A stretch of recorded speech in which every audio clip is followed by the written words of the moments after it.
E o IBcast de hoje está especial. Eu tenho aqui um casal de amigos, convidados, ele, doutor Antônio Strumiello, e ela, Lucy Strumiello. Lucy, você é CEO da clínica, fala um pouquinho para nós da tua formação. Bom, Julie, eu sou arquiteta de Olha! formação e sou instrumentadora por paixão. Por paixão. Por paixão. Então, a primeira vez que eu entrei no centro cirúrgico, eu fiquei, assim, extremamente apaixonada, né, com toda aquela transformação. Eu acredito que tem tudo a ver, a arquitetura com a cirurgia plástica, né? E resolvi acompanhar o meu marido nessa jornada.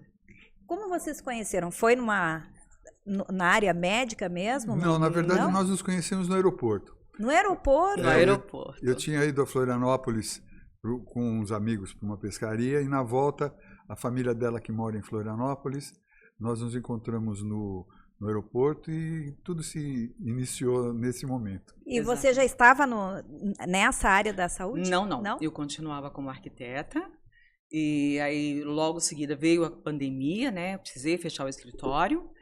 E o doutor falou, vem comigo, né? Vamos tentar, né? Vai no centro cirúrgico, veja se você gosta, enfim. Fui, adorei o centro cirúrgico, né? Me senti acolhida, fui para acolher aquelas pacientes, porque eu já havia passado por tudo isso, né? Não houve ninguém que me acolhesse dessa forma, né? Tinha sempre um cirurgião plástico, mas não tinha uma mulher para passar essas experiências para mim. É isso aí que eu quero chegar. Nesse teu trabalho fantástico, diferenciado, que aliás é um diferencial da clínica. Sim. Da clínica, né? Como que surgiu essa ideia de dizer, não, eu vou acolher essa mulher? Foi por experiência que você passou? Acho que foi uma coisa que foi meio que acontecendo. Na verdade, não houve previamente nada esquematizado nesse sentido. Tá. É que, como ela tem uma facilidade muito grande de comunicação, as pacientes se sentiam muito à vontade com ela. Porque a comunicação entre as mulheres é de uma forma diferente do que é com o homem. Peculiar. Muito peculiar. E, nesse sentido, ela veio a acrescentar na clínica, porque muitas das coisas que as mulheres, às vezes, têm um certo receio de falar ou alguma coisa, com ela não. Então, muito do que a gente tinha, que eu tinha particularmente, de dificuldade, muitas das vezes, de comunicação, ela veio para atender esse aspecto. Ela veio para suprir, para acolher, né? Exatamente. Então, muitas das vezes, elas não ligam para mim, elas ligam para ela, ô, Lucy, como é que eu faço com o curativo? Posso tomar banho? Essas coisas que são próprias desse pós-operatório, e elas se sentem muito à vontade e seguras com ela. Então, isso veio, além de tirar uma certa carga de mim, veio a trazer essa melhoria no relacionamento da clínica com os pacientes, que se sentem muito mais à vontade e isso veio a acrescentar para todos nós. E, obviamente, né, para que eu possa estar nesse meio, eu precisei estudar. Né? Claro. Então, eu fiz a instrumentação, até então eu ficava só na clínica. Então, eu resolvi fazer a instrumentação cirúrgica, né, para estar adaptada, para poder estar dentro de um centro cirúrgico, né? E elas ficam super contentes quando eu falo, olha, eu vou acompanhar a tua cirurgia. Eu estarei lá do teu lado. Eu estarei do teu lado, estarei lá segurando a tua mão, tal. Elas acham isso o máximo. Então, é a primeira pergunta que você vai estar lá no dia da minha cirurgia? Vou estar lá no dia da sua cirurgia. Porque as mulheres, elas precisam se sentir seguras, né? Precisam. E assim, eu costumo dizer o seguinte, falo sempre para elas. Primeiro elas passam com ele, depois elas vêm até a minha sala, né? Que aí a gente vai conversar sobre precificação, sobre como que é a cirurgia. E eu deixo bem claro para elas. Eu vou passar para você a experiência e o conhecimento que eu tenho, não o conhecimento de um cirurgião plástico. Tá? O que aconteceu comigo, levando em consideração como paciente, levando em consideração que eu nasci em dias diferentes, que eu tenho uma pele diferente, que todo mundo é diferente, ok? Então, assim, problemas zero, entendeu? Porque elas acabam sendo muito bem esclarecidas em relação a isso. Né? É alguém que fala a mesma linguagem. A mesma linguagem dela. Não a linguagem médica, né? Que se sentiu na mesma posição. Sim. E que tem a experiência de ter tido outras pacientes com o mesmo tipo de problema ou de expectativa e que também foram atendidas e que ela tem nesse currículo, vamos dizer assim, esse tipo de experiência para poder passar para elas, né? Então, além da mulher estar falando que é uma linguagem não médica, mas uma linguagem interpessoal que acaba deixando com que elas fiquem mais tranquilas e que vão para o centro cirúrgico mais seguras, e principalmente quando ela está junto, né? Claro. Eu tenho até a impressão que se um dia eu não for, não tem problema. Não Se tem ela problema, estiver lá- ela Mas estando se tá eu lá. não for, vai Tá dar tudo problema, É. entendeu? Então, assim, e eu fico muito realizada em ver aquela transformação. Assim como na arquitetura. Claro. Então, quando eu vejo aquela transformação, quando eu vejo aquele pós, né, eu falo, puxa, aquilo, eu fico mais feliz do que elas. E eu faço questão, né, eu acho que eu sempre E tive como é esse lado, importante, né, Lúcia, assistência. a mulher se sentir bonita. sabe? Claro. E você sabe que eu falo isso para elas, eu falo, olha, é muito fácil para o doutor que ele não me escute, é muito fácil ele falar, isso é comum, isso é normal, mas ele nunca colocou uma prótese de silicone nele. É. Ele não sabe a dor, eu sei. Ele nunca abriu o abdômen dele, eu já abri. E aí, como que a gente faz? Ah, é mesmo? Você pode mostrar? Mostro, tal. Então, aquilo vai passando uma segurança legal. Inclusive, hoje, a maioria dos nossos pacientes, eles são exatamente isso. Você pode até ver na nossa rede social, é exatamente assim, é o irmão... a irmã que indicou a outra irmã, que tem a outra prima, que tem a mãe, que tem a avó, são todas indicações.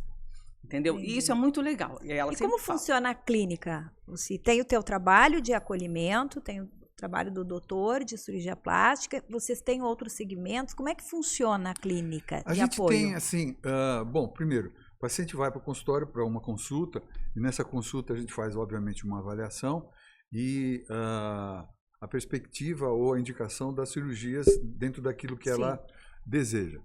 Feito isso, a gente procura explicar de forma bastante técnica e tentando ser o mais claro possível todo o processo. E terminada essa avaliação, aí ela passa com a Lucy, que vai dar outros detalhes com relação a valor, a escolha de hospital e todo esse processo. E a gente tem, sim, uma pessoa que acompanha as pacientes no pós-operatório, inclusive a gente tem uma pessoa que também é instrumentadora e que tem também esse aspecto de acolhimento que vai, quando há necessidade, à casa das pessoas, ajuda no primeiro banho, ajuda na troca das cintas, dos sutiãs. Então, isso daí dá um conforto muito grande delas não terem que se locomover para fazer esse tipo de coisa. Então, isso daí é muito... E no ambiente familiar, né? No ambiente familiar. Claro. E que deixa a gente mais próximo delas, né? Com certeza. Porque toda alteração que eventualmente possa acontecer, como ela está junto delas, ela já comunica, olha, paciente, troquei o curativo, estava tudo bem, ou tem alguma coisinha. Então, a gente, com essa proximidade, a gente consegue atender com mais brevidade e, com isso, evitar uma série de eventuais problemas que possam vir a acontecer. E, Lucy, pode falar, depois eu te faço a pergunta. Não, lembrando que eu estou junto também nesse processo. Correto. Então, no dia seguinte que a gente tem uma fisioterapeuta, né, que ela faz o pós-operatório imediato, ou seja, ela vai até o hospital no dia seguinte, ver como está a paciente, prender o cabelo da paciente, que ela está com os movimentos limitados, né? Tirar a cinta, dar uma olhada, mostrar para ela ter aquele primeiro contato de como que ela ficou, né? Eu estou sempre juntos. Junto com a fisioterapeuta. Logo em seguida, o doutor passa para poder dar alta para a paciente. Se tiver tudo ok, ele dá alta, né? Perfeito. Então, eu estou ali sempre com ela, sempre. Doutora, agora vamos falar sobre a questão de qual é as maiores queixas e quais as cirurgias que o senhor hoje... Não, essa é top, isso é o que está na alta. Tá. Olha, o que eu tenho feito com mais frequência é a mastopexia com prótese, que é direcionado principalmente para as mulheres que ou tiveram um ganho grande de peso e depois uma perda, com isso houve uma perda da elasticidade da pele e com isso a queda da mama. Então, às vezes, você não tem tecido mamário suficiente para poder montar uma mama. Então, eu coloco uma prótese para estruturar essa mama, faço a montagem dela e depois eu ajusto essa pele de forma a deixar ela mais bonita e mais proporcional. Essa cirurgia é uma cirurgia mais atual? Atualmente é a que a gente mais tem feito. Perfeito. Porque hoje em dia eu tenho feito essa cirurgia colocando a prótese submuscular e fazendo o que a gente chama de sutiã interno. Então, eu prendo essa prótese no músculo peitoral e isso dificulta, ou pelo menos tira muito da carga Do que a peso pele que sofreria pode. para poder diminuir a possibilidade de queda. Então, isso tem sido feito com muita frequência. Essa semana eu tive umas 3 ou 4, né, Por desse aí, tipo de por aí. cirurgia. E ainda assim, hoje é o seio, é o mais procurado. Ainda é, bastante. É que no passado era mais aquelas mulheres que tinham mamas muito grandes e que vinham para reduzir. Isso. Era o mais frequente.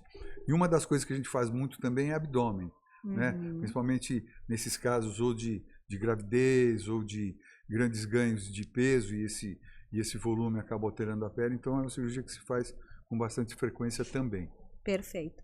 E Lucy, nesse tempo que você está com esse trabalho lindo de acolhimento, tem algum caso que você, claro, não precisa citar os nomes, né? Mas que você se emocionou e que você disse assim, não, valeu a pena eu estar aqui e fazer esse trabalho ao lado do meu marido e ter esse acolhimento do casal, porque ele começa mostrando que é possível sim. E depois vem você e diz assim, eu tô aqui e vou te dar a mão. Exatamente. Essa é a ideia. Várias me emocionaram, sabe? Teve uma que foi a primeira vez, acho que ela tinha 18 anos, né? E ela foi fazer uma mastopexia, não, foi fazer uma abdominoplastia. E a mãe dela, super preocupada, né? Sim. Ela estava com excesso de peso, aí diminuiu o peso. E a mãe dela falou, ai, cuida da minha filha, Lucy, eu não vou estar lá, cuida da minha filha e tal. E eu tirei uma foto, segurando a mão dela, né? E mandei essa foto para a mãe dela. Eu falei, olha, tá tudo ok, né? Ela tá sendo anestesiada, tá tudo bem. E ela me mandou uma mensagem que foi uma carta. Ela falou, você sabe que a minha filha... Eu posso até citar o nome dela, Fernanda. Você sabe que a Fernanda, quando era pequenininha, sempre que ela tinha medo, ela pedia para eu segurar na mão dela. Olha. E hoje eu recebo uma foto sua Você segurando na mão da minha filha. Fazendo Então, o papel, isso assim me olha. deixou super assim emocionada. E outras que, assim, eu digo 40% chegam achando que é assim impossível fazer a cirurgia plástica. O doutor disse que eu preciso perder peso, mas olha, eu já tentei de tudo, eu não consigo perder peso. Eu falo, eu tô aqui para te ajudar. Eu tô aqui para entender a tua necessidade, tá? Diante da tua necessidade é que nós vamos entender, eu quero entender a tua necessidade para que eu possa te ajudar. É perder peso? Eu vou te ajudar nessa jornada. E de repente, passado 3, 4 meses, ela volta. Lucy, você não sabe, olha como eu estou. Perdi peso. Isso me deixa assim, sabe? Eu falo, é um trabalho que eu faço assim, com muito gosto. Levanto às 5 da manhã para poder ir para o centro cirúrgico com muita vontade, com muita alegria. E veja só, é um trabalho em conjunto de vocês dois, é aquilo que eu havia falado. O doutor, né, faz toda a avaliação e diz sim, é possível, vamos... Isso. E você que pega a mão e diz, eu vou Isso. com você nessa jornada até o final. Exatamente. Como que é a rotina de vocês? Porque ali vocês estão 24 horas, praticamente, 24 juntos, 24 né? horas. Fora bloco cirúrgico, fora clínica, como que é a rotina de vocês? Bom, a gente acorda todo dia muito cedo, né? Porque eu começo a operar às 7 horas da manhã, então às 6 horas a gente já está saindo de casa, indo para o hospital. Então as nossas manhãs são preenchidas com cirurgias. Aí vai variar do número de cirurgias que tem até o determinado horário. A parte da tarde a gente dedica à feitura das consultas e esse processo todo com a Lucy explicando todos os procedimentos e a gente falando de forma muito clara os limites que a gente pode chegar. Porque às vezes a pessoa vem com uma ideia de um determinado tipo de coisa. Sim. Eu digo isso usando a mastopexia como exemplo. Ela acha que vai colocar uma prótese de mama e vai ficar com o seio durinho, em pezinho, igual uma menina de 17 anos que nunca teve filhos e que não tem mama e está colocando a prótese. Então, às vezes, a gente é obrigado a ser até claro demais, eu digo no sentido de que tira da pessoa uma certa expectativa demasiada. Realista, né? Porque senão você acaba... frustrando, né, doutor? Exatamente, porque a frustração é tão proporcional quanto a expectativa que a pessoa tem. Então a gente às vezes é obrigado a trazer a pessoa a um plano de realidade para que ela entenda que o caso dela não é exatamente igual ao da outra, porque muitas das vezes elas vêm até com fotografia. Eu queria que o meu seio ficasse assim. Fala, olha, você já teve tantos filhos, a sua mama cedeu demais, então não espere que sua mama vá ficar igual a dessa moça, porque é uma situação diferente. Então a gente tem que trazer elas para a realidade para não não frustrar e depois não ter que ouvir delas uma expectativa que a gente, de certa forma, fomentou. Então, a gente tem que ser muito claro. Agora, o que nós gostamos de fazer? Tá, vou te contar. Como ele falou, nós operamos bastante, né? A gente acorda às 5 da manhã e à tarde a gente, né, cuida do consultório. E à noite nós estamos em casa. Amamos a nossa casa. Mas o que nós mais gostamos de fazer é viajar. Viajar. A gente gosta muito de viajar. Eu costumo dizer o seguinte, como que a gente fala? Nós somos apaixonados um pelo outro e juntos apaixonados pelo mundo. Isso a gente sempre fala, né? Porque então a gente trabalha 3 meses e 15 dias a gente tira para o descanso. Então a gente vai ou para um resort, ou para uma cidade aqui mesmo no Brasil, ou vai para fora, enfim. Então a gente sempre procura estar em carregar algum lugar. as energias. Recarregar as energias. Então quando nós voltamos com a energia carregada, com a agenda cheia. Então isso pra gente, nós fizemos essa programação de vida, né? Tem mais ou menos uns 3 anos que nós fizemos essa programação e tá dando super certo. E Lucy, você me falando isso, o doutor também, o quão importante é para o doutor que está ali num bloco cirúrgico, fazendo uma cirurgia, você que está ali acompanhando, estar bem emocionalmente com as energias recarregadas. Até para que vocês possam fazer um excelente trabalho. Porque eu acompanho os noticiários e vejo que muitas vezes acontecem problemas no bloco cirúrgico. Claro, acontecem. Mas alguns podem ser evitados até pelo próprio médico, que poderia se cuidar mais do seu emocional e do seu cansaço, às vezes é o cansaço físico, Exatamente. né? Isso que você está falando, desculpa, claro, te interrompendo, mas é importantíssimo, porque, veja, as cirurgias, tecnicamente, elas podem ser, em muitas situações, completamente iguais. Só que cada pessoa tem uma situação na qual, mesmo aplicando a mesma técnica, você tem que estar muito atento para as diferenças que eventualmente existam. Se você está com a cabeça tranquila, sossegada, o teu critério de avaliação vai cada vez melhorar. Quanto mais cansado você tiver, ou quanto menos atento você tiver, esse rigor acaba se caindo. Então, tecnicamente, a coisa, mesmo sendo feita várias vezes no mesmo tipo de técnica, as variações são muito grandes. Numa você tem uma diferença de pele, outra de textura de mama, falando especificamente de mama. Então, você tem que estar muito atento a isso e às comparações que você tem que fazer. Então, você tem que olhar de um lado, olhar do outro, fazer uma, fazer a outra. Tem que levar em consideração muito daquilo que a pessoa quer, porque tem gente que quer mais, maior ou menor, então tudo isso você tem que jogar. E a importância do estado ali daquele profissional que vai estar conduzindo, daquele médico, né? Com certeza. Estado emocional, físico, cansaço físico. Exatamente. Porque muitos erros acontecem até pelo cansaço físico. Com certeza absoluta. Né? Isso não só na área da medicina, mas em tudo. Exatamente. Em tudo.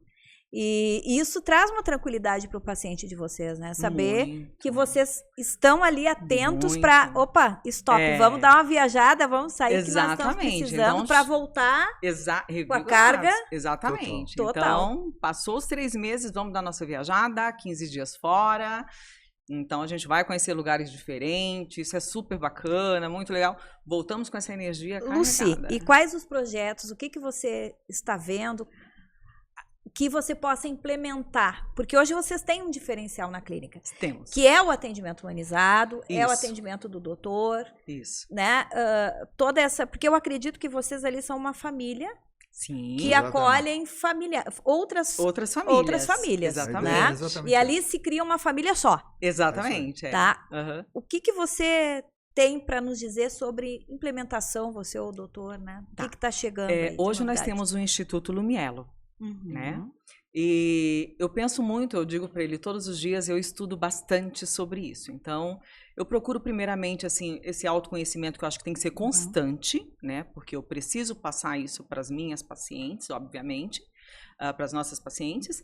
E a gente pensa exatamente em se especializar muito mais nessa questão humanitária. Que é o que falta. Isso falta bastante. E uma coisa que a Lu está fazendo, e eu acho que isso é uma coisa que vai implementar muito a clínica, a Lu está terminando o curso de biomedicina. Excelente. E isso daí é uma coisa interessante, porque ela acaba tendo uma visão que é não exatamente médica, mas é uma visão paralela que estuda mais essa questão hormonal, essa questão de minerais e uma série de coisas. E, nesse sentido, ela acaba auxiliando muitas pacientes no sentido de preparo para a cirurgia, e muitas delas com a questão de emagrecimento, não que ela faça emagrecimento, mas colocar auxilia, ela, né? Auxilia muito. Questão Auxilia inflamatória, bastante. né? Sim, É sim. uma Então, tudo cirurgia... isso é coisa que acaba agregando no pré e no pós e, com certeza, no resultado final.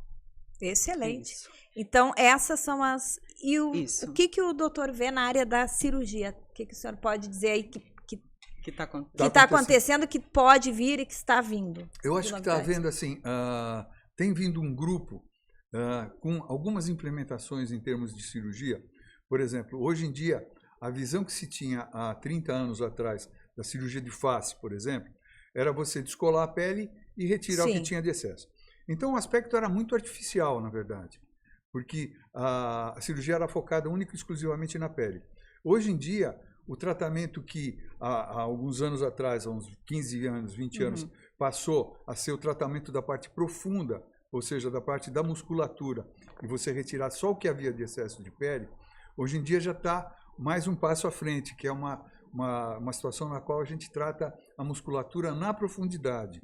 Então, com isso, você tem um ganho não só do resultado de pele, mas da musculatura e uma longevidade maior do resultado. Entendi. Porque você não fica só restrito a uma parte do rosto. Superficial, seria ali, uma né? parte Mais da pele. profunda. Então, é uma coisa mais profunda a nível de musculatura e mais profunda a nível de E musculatura. com corte, doutor? Concordo. Concordo. Há situações em que não se corta, quer dizer, que se corta menos, que seria o lifting frontal, que é feito por via endoscópica, que em muitas situações é uma coisa que agrega. Então, isso daí também é uma coisa que é interessante. E o senhor faz cirurgias, então, de âmbito abdominal, seios e face. E face também. Agora, também o que está acontecendo muito, não sou médica, mas eu ouço delas, né? Sempre. Claro. E, obviamente, eu levo até ele para saber o que é. São as nomenclaturas das cirurgias. Às vezes elas chegam e falam, mas eu queria fazer uma lipo 360. Doutor, o que é a lipo 360? É a lipo que eu faço. É a lipo que eu faço há 33 anos atrás. Só que colocam esse nome que é o nome de mercado, de marketing. Exatamente então, a isso. turma nova que está entrando agora, ele já tem 33 anos de cirurgias. Sim. Elas mudam o nome, né? Vai mudando o nome, então você fica meio, mas o que é isso? Não, isso é exatamente o que eu já faço. Só que eles mudam o nome. Mas é exatamente isso que você falou. Essa questão mercadológica. Porque a gente, como está vivendo... O que vende mais? 360, 2.0, 3.0. Você sabe uma coisa que me perguntam com frequência? Se eu faço aquela cirurgia de recuperação de 24 horas. Isso é importante. Sabe, primeiro que eu acho isso um absurdo. Isso vale para cirurgia, vale para tudo. Se você for no dentista, o dentista arrumar o teu dente e falar, olha, você não coma nada rígido porque você pode estragar o processo, é claro que você não vai comer. Agora, se fazer uma cirurgia e achar que depois de 24 horas você está recuperado... Vai sair fazendo horrores. Exato. Se com toda a restrição que eu coloco, porque eu sou muito chato, para ser muito franco, com relação ao pós-operatório. Então eu peço para que evite de fazer esforço, de pegar peso, de dirigir, de uma série de coisas. Se com tudo isso você já tem problema de que tem paciente que, pelo fato de estar se sentindo bem, se acha apta a fazer tudo e aí que começam a aparecer os problemas. Você imagina você chegar para ela e falar que amanhã ela pode fazer tudo. Nossa. Aí ela vai sair fazendo academia. Vai que nem uma que eu operei e depois de 15 dias ela perguntou se podia pular de paraquedas. Eu falei, mas é só isso, por Deus do céu. Por Deus do céu. Dessas coisas. Assim como houve uma que ela fez uma cirurgia... É legal a gente contar essas histórias assim, né? E ela fez uma cirurgia íntima. E ela falou, doutor, todo mundo falava que essa cirurgia não doía, né? Que é uma cirurgia que não dói e tal, tudo. E a minha doeu bastante. Inclusive, eu precisei trocar o cilindro da bicicleta por 4 vezes. Ou seja, ela fez uma íntima e estava pedalando. Gente! Ela, inclusive, tinha feito a íntima também, né? Um detalhe. Ela tinha fez feito... a mama. Olha, a mama não incomodou nada. Mas a íntima... Mas a íntima... Eu falei, mas todo mundo fala o contrário. Todo mundo, a íntima não dói absolutamente nada, e essas que você está dizendo que não sente nada é o que você está sentindo. Aí eu falei, mas o que será que aconteceu? Ela falou, olha, já troquei o cilindro da bicicleta 4 vezes. Eu tinha aquele compridinho, coloquei o mais cheinho, depois coloquei um grandão, e mesmo assim dói. Falei, você tá de imagina, brincadeira. sem uma cirurgia íntima, dependendo, é dolorido para a mulher, né? Sim, principalmente se andar de bicicleta. Mas imagina. Exatamente. Né? Gente. Eu acho que nós precisamos desmistificar muito a cirurgia plástica ainda. Eu falo isso para ele, né? Então, isso também é um dos meus objetivos, né? É desmistificar, porque assim, ela não pode ser essa coisa facilitada, é 360, daqui 24 horas você exatamente. Vai sair, você vai poder ir para academia. E você sabe o que acontece às vezes? Nesse processo de você tentar desmistificar ou trazer a coisa para um plano mais real, fica parecendo que você está fora do sistema. Fora do sistema. E pelo contrário, você está sendo realista dentro e você está fazendo o quê? Tendo um cuidado e um olhar para o teu paciente que todos deveriam ter. Exatamente. Todos deveriam ter. Para evitar problemas, né? Exatamente isso. Se tendo já pode haver, né? Imagina se a pessoa... Né? Porque é todo um processo de recuperação. A pessoa tem que preparar o corpo, tem que preparar a cabeça para estar apta a ter a melhor recuperação possível, para ter o melhor parabéns pelo trabalho de vocês, porque isso é que nós deveríamos ouvir mais, né? Exato. É pessoas falando o que realmente é. Sim. E não fazer com que a cirurgia ela tenha um nome de marketing e que aquilo ali tudo é muito fácil, tá tudo resolvido. Exatamente. Então eu sempre deixo isso bem claro, né? Que o nosso papel é sempre, né? Além da gente ter o expert, né? Que ele é um expert em cirurgia plástica, né? E os exames também, né, Lucy? Pré-operatórios é tão importante. Sim, todos muito fundamentais, né? E eu sempre costumo dizer o seguinte, a gente precisa entender a necessidade, a dor dessa paciente, né? Para poder operar. Porque eu já já tenho um feeling de dizer o seguinte, não é o momento de você operar agora. Ah, mas eu separei do... Não é o momento de você operar agora. Vamos esperar mais um pouco? Tô contigo, mas não é o momento. Entendeu? Eu tô aqui para entender a tua necessidade. Você poderia ir semana que vem. Não, mas eu tá aqui e tal, semana que vem eu já quero ir para cirurgia plástica. Não, vamos esperar mais um pouquinho. E ele me ensinou isso. Ele falou, tem mulheres, quando elas chegam, falam, eu quero tal, porque... Não tá preparada. Calma, não tá preparada. Pensa um pouquinho, entendeu? Então, eu dou esse feedback para elas, falam, não, tudo bem, Lucy. E acabam voltando. Realmente, você foi super sincera. Mas no momento certo. No momento certo. Não no momento do entusiasmo. Tudo que a gente faz com entusiasmo, a gente pode se arrepender. Exato. Então, tudo que a gente faz de forma porque ela vai colocar muita expectativa, às vezes, num divórcio. Exato. Naquela cirurgia. Bom, agora eu faço cirurgia, vou ficar... recuperar o meu casamento. Vou recuperar, não. Ela tem que se recuperar ela. Exatamente. Ela tem que se encontrar, ela tem que se olhar no espelho e dizer, eu sou linda, e se eu me divorciei, ali na frente vai ter um excelente partido para mim. Exatamente. Essa que é a ideia. É isso mesmo, Essa que é a ideia. Não apostar tudo. Porque isso é um grande problema que todo mundo tem.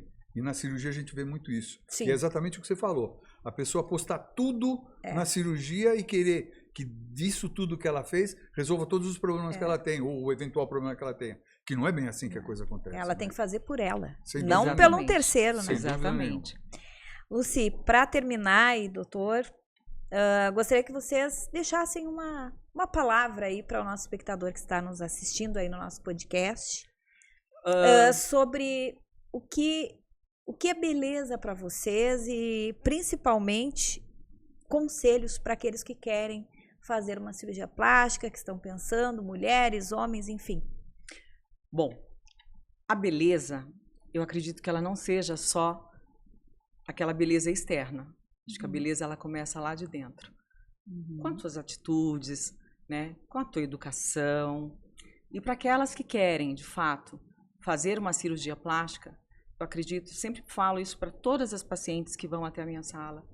Sempre falo para elas. Você já pensou um pouquinho, já viu um pouquinho? A gente tem muitas facilidades, tal, tem vários médicos, enfim. Você já pensou? Já viu os pós e os contras? Porque existe. Não vou dizer para você que a cirurgia plástica é só uma beleza, tal. Não é. Então, como que você está?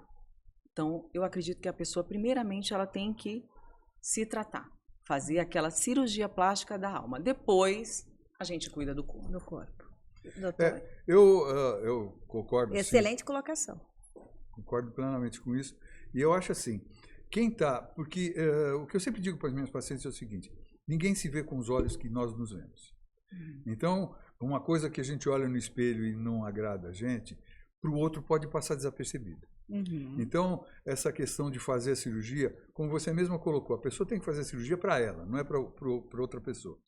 E nessa questão de surgir esse problema, procurar sempre informação com quem sabe daquilo, né? Seja um médico, uma pessoa do tipo. Porque, às vezes, a pessoa começa a se aconselhar com outras pessoas, que as experiências são várias e muitas nem têm experiência. Eu ouvi não sei o que de não sei o que. Então, procurar esse tipo de informação com quem pode dar com segurança. Claro. Porque, às vezes, a gente vê muita gente, por exemplo, lipoaspiração. Eu tenho medo de fazer lipo porque fura e tal. É muito difícil disso acontecer.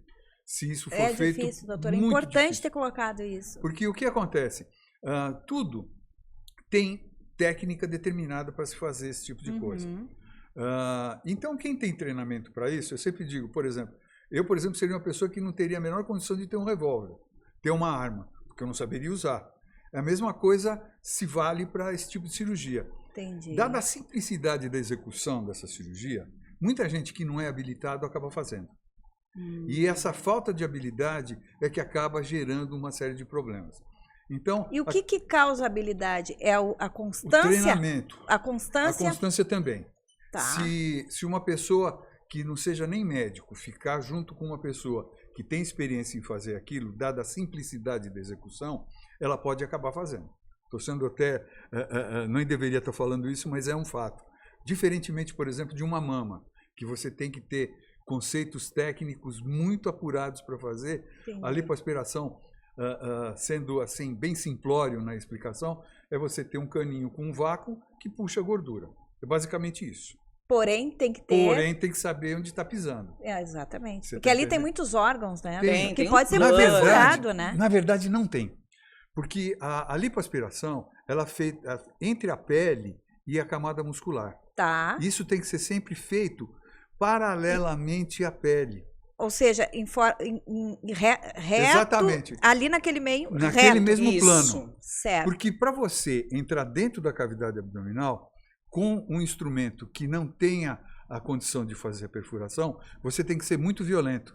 Porque você tem que atravessar a musculatura e a aponeurose, que é um tecido muito rígido que envolve a musculatura. Ou seja, então essas pessoas que fizeram esse tipo de acidente, digamos assim, é um acidente, Sim. Pode ter usado muito a força física. Exato, e de forma inadequada. Perfeito. Porque se a pessoa estiver fazendo isso paralelamente à musculatura e à pele, a chance dela entrar na camada interna do abdômen é muito pequena. Só existe uma condição em que isso é possível, quando a pessoa tem algum tipo de hérnia. É por isso que você, antes de fazer a lipoaspiração, você tem que fazer um ultrassom da parede abdominal para ver se ela está íntegra. Entendi. Se ela tem integridade, você pode ir com mais tranquilidade. E se ela não tem, você evita aquele lugar. Por exemplo, tem uma hérnia no umbigo. Então, aquele lugar você tem que ter mais cuidado, levantar mais a pele para não ter o risco. Ou até mesmo já aproveitar e fazer a corrigir, correção dessa hérnia, né? Também. Com uma tela, com exatamente. Não sei quais são. Exatamente. Ou até uma abdominoplastia, seria? Exatamente. Não? Também. Aliás, usando o exemplo da abdominoplastia, eu sempre uso um número para explicar esse tipo de cirurgia.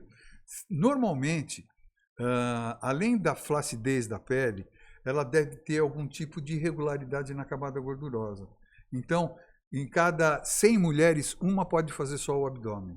Nas outras 99, normalmente eu associo a abdominoplastia com a lipoaspiração. Porque você consegue uma uniformidade melhor. Você devolve a cintura para ela, você consegue fazer com que a pele fique na mesma eu acho que é mais seguro, não sei, né? Eu não sou médica, mas eu acredito que seja mais seguro, inclusive, fazer as duas juntas. Com certeza. Porque tem locais que você não precisa estar utilizando a cânula, que são lugares mais delicados, né? Exatamente. Perfeito. Mas, doutor, que aula! Imagina. Que aula! Nossa, que aula! Coisa que vocês dois, né? É uma aula aqui no podcast. Você sabe que muitas também questionam o seguinte, mas a minha amiga tirou 8 litros de gordura. E o doutor disse que tirou só 4 litros de gordura. Por que que ela foi mais Por que que ela foi não? mais e eu fui menos? Existe uma regrinha lá da Sociedade Brasileira de Cirurgia Plástica que diz... Na verdade é o seguinte, 30% do que sai com a gordura é sangue. Entendi. Então, para fazer um cálculo redondo, para a gente ter uma ideia, se você tirar 10 litros de gordura de uma pessoa, você está tirando 3 litros de sangue, É muita que é a coisa. metade da volemia sanguínea de uma pessoa normal. Não pode. Então, você vai colocar a pessoa numa anemia Anêmica. profunda. Nossa. Então, isso não tem o menor sentido. Muito. Então, eu tenho uma amiga que fez megalipo. Ela é louca e o médico também. Então, simples assim, na minha opinião, modesta. Mas eu acho que tudo deve ter regra. Existe a regra. E mas tem que ser cumprida. tem que ser cumprida. E se existe a regra, é porque tem motivos Exatamente. Com certeza para absoluta. existir, né? Sempre Claro. que ele faz a cirurgia, ele sempre pede, né, para a enfermeira da sala, se anota, por gentileza, quanto que saiu das costas dela, quanto saiu da frente, quanto foi enxertado. Então, geralmente, ele enxerta, entre 250 a 300 ml, digamos. Aí ela olha e fala, mas eu queria 500 ml. Eu falo, querida, eu não posso fazer tem. isso. É arriscado. Não Arriscando posso. a vida Entendeu? dela, né? Tô arriscando a sua vida, a minha É. vida. Não posso fazer uma coisa dessa, entendeu? E também comprometendo o resultado. Mas é óbvio. Comprometendo, Porque exatamente. quanto mais você, no caso específico de colocação de gordura, existem algumas coisas que você deve evitar. Uma delas é gerar pressão nesse lugar. Se você gera pressão, você diminui a vascularização. Se você diminui a vascularização, a nutrição do enxerto fica comprometida, a chance dele perder é muito grande. Entendi. Então, tem uma série de coisas que você tem que jogar. É claro que existe a regra, mas o que é primordial é no momento da cirurgia segurança. você saber até onde vai. Né? Você está fazendo uma pequena lipo, mas está tendo um sangramento anormal, faça menos. Faça menos. Então, a gente tem que ter essa habilidade. Às vezes é difícil de você fazer o outro entender, mas tem que ter esse critério, senão a coisa não funciona direito. Doutor, muito obrigada. Eu que agradeço. Obrigada. Eu que agradeço. A Lu. Muito Lu obrigada, Estrumelo. muito obrigada. Um grande abraço para aquela família maravilhosa, a clínica, né? Obrigado. Todos da Obrigado. Vocês clínica. também. Foi um prazer receber vocês e vamos vir mais vezes porque, Com gente, certeza. falar sobre saúde e beleza É muito bom, é muito gostoso. bom. É muito gostoso. E nós aqui, a família Lumielo, nós estamos aqui prontos para À disposição. tirar as dúvidas de À vocês, à disposição. Muito obrigada. Tá bom? Obrigado. E o Obrigada. IBcast vai ficando por aqui. Esse foi o programa de hoje, o episódio do nosso IBcast, com esse casal maravilhoso, inteligente. Nossa, nota 1000 que eu amo de paixão. Até o próximo. Obrigada.